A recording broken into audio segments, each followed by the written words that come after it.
Hey everyone, my name's John Meyer, and I'm the AWS blogger. And I do a lot of quick series on around unique things. And I'm a very, very big fan of OBS.Ninja. And I like to do some quick ones around their latest release. With me, I have Steve Seguin, the developer of OBS.Ninja. Steve, how are you? Hey, John, I'm doing great. How are you?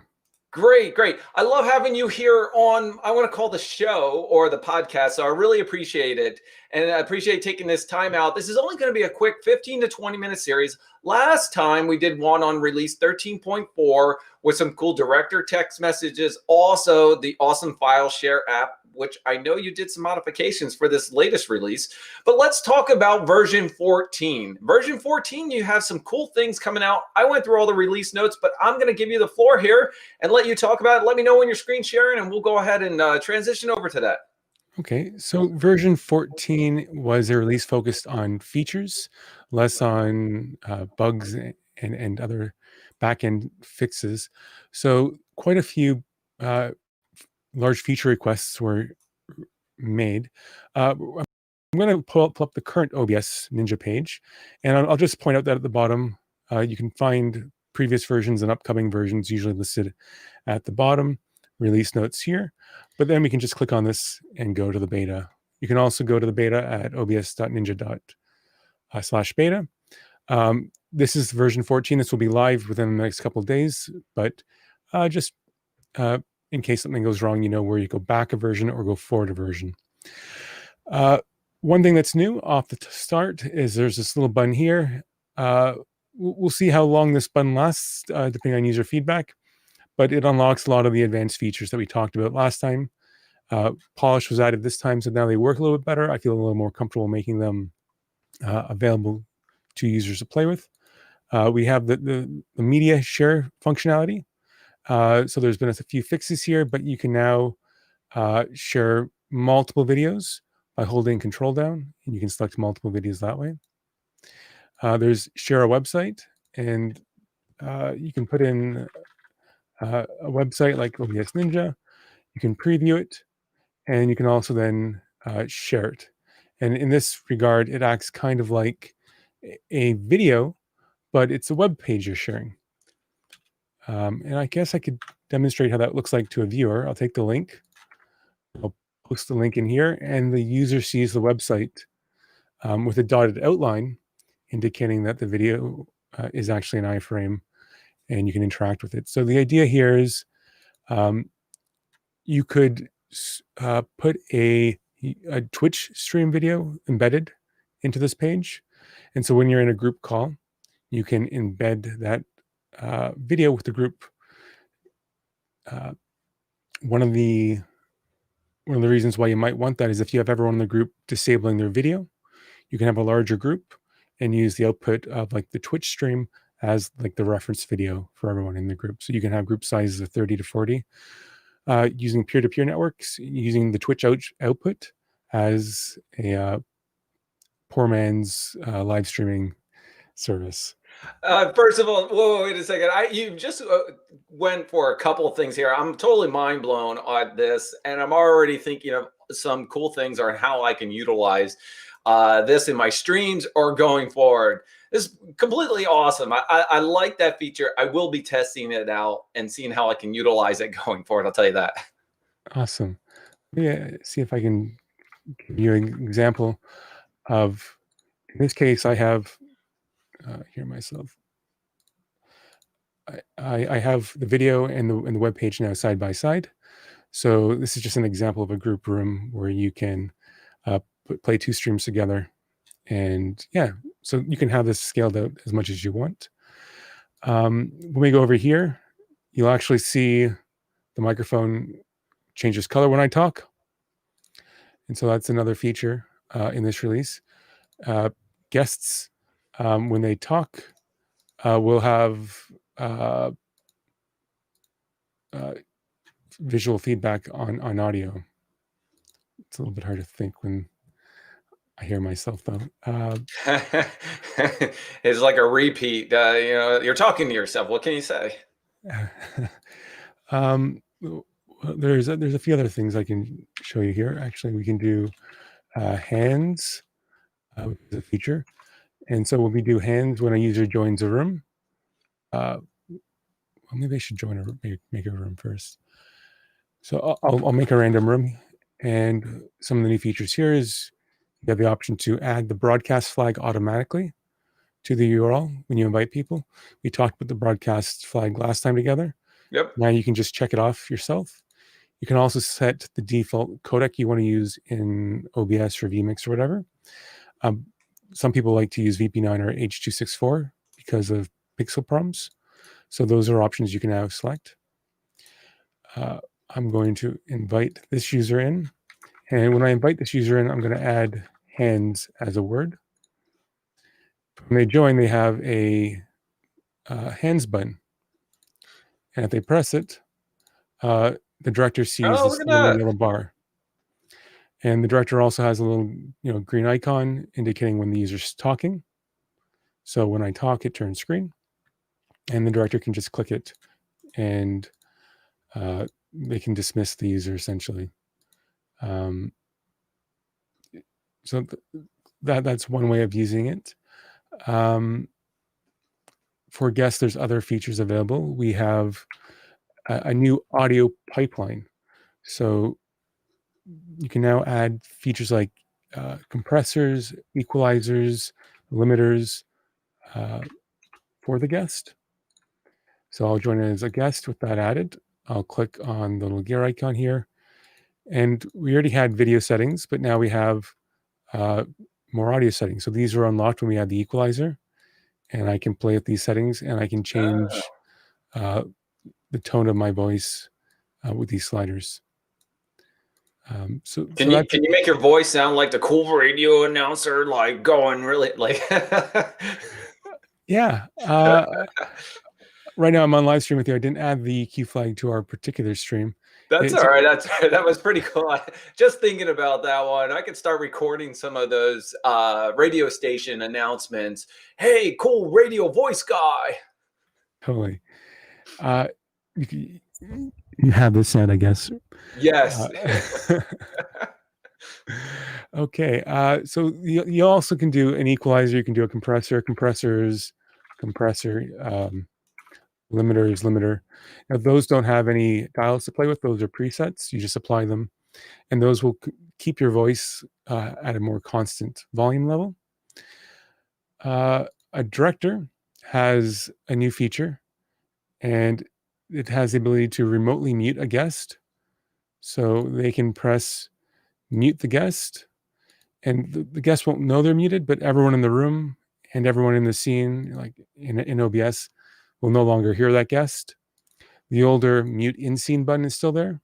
So you can still mute the guest just in the scene, or you can now mute them also in the room.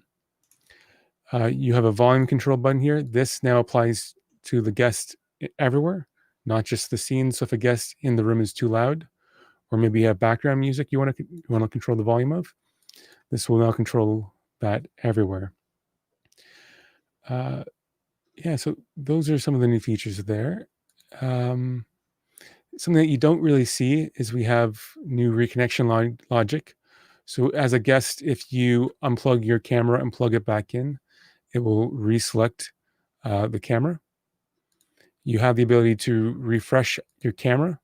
So if something crashes or something that needs to be kicked, you have those options without having to change to another video device and then back. You can now toggle it just by pressing that button. I think that's actually a really good one there, because I think previously with that one, if you disconnected or connected back, you actually had to rejoin the connection or the link, and this allows it to attempt to pull that back in for that video, or having any of those issues of reconnecting. You don't have to. You're not losing time by logging back into the stream. So that's pretty cool. I was getting a lot of feedback from users with Bluetooth headphones. Yeah. They would walk too far away from their phone, lose the signal, walk back, and it wouldn't reconnect. And so this hopefully will address those problems. If you walk back into signal range, reconnect, it should hopefully now reconnect those tracks. Well, I had that problem with my Bluetooth, and I was sitting right here at my desk. So it disconnected from my laptop or reconnected back, and all of a sudden I had no audio, and I had to go back into the connection, just hardwired. for that one. So I really like that feature of it trying to or reconnecting back to the stream, and you're not losing time with that one as well. So that's a good add. There's one last one. We could have done this for the stream actually, but we didn't. You can add labels. You always could add a label to your video by label equals a name with underscores as spaces. But now when we take a scene link, and it doesn't have to be a scene link, we can add show labels. Guest will show up with the label. And then you can add different styles. You can change the style depending on what you want. So we have I like that.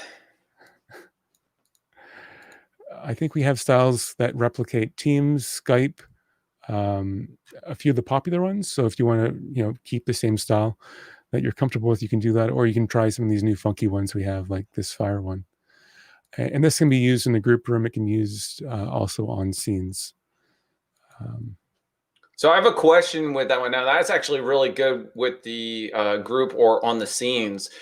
Has anybody suggested having that behind the scenes in the group view, the group chat, so you know who's labeled who? So I can see that, behind the scenes right now, it's just Steve and I, but if I have like 10 people in there, does that work in that? This was the scene. I'll close that. And now we're my own self. That's just us. Oh, okay. I got you. So no, perfect. Perfect. We should have used that for that one. I didn't even I read that in the release notes. And, I think that was a great addition for it, because as a person who's been a lot more behind the scenes type director, I might have 10 people loaded up and I'm like, I just met you. How do I know who's who? Or just want to select somebody and moving them around. If you leave the label field blank, it will ask the user to enter a label. But maybe I'll show you show labels. Oh, so I saw that where you're asking him, what's your name? It's like logging in and which would you like displayed on there? That's so you can send invites out without really knowing he's joining, and then they can add a name on. And in the director's room, the director here can still see the name. It won't be necessarily a label, but it will be visible.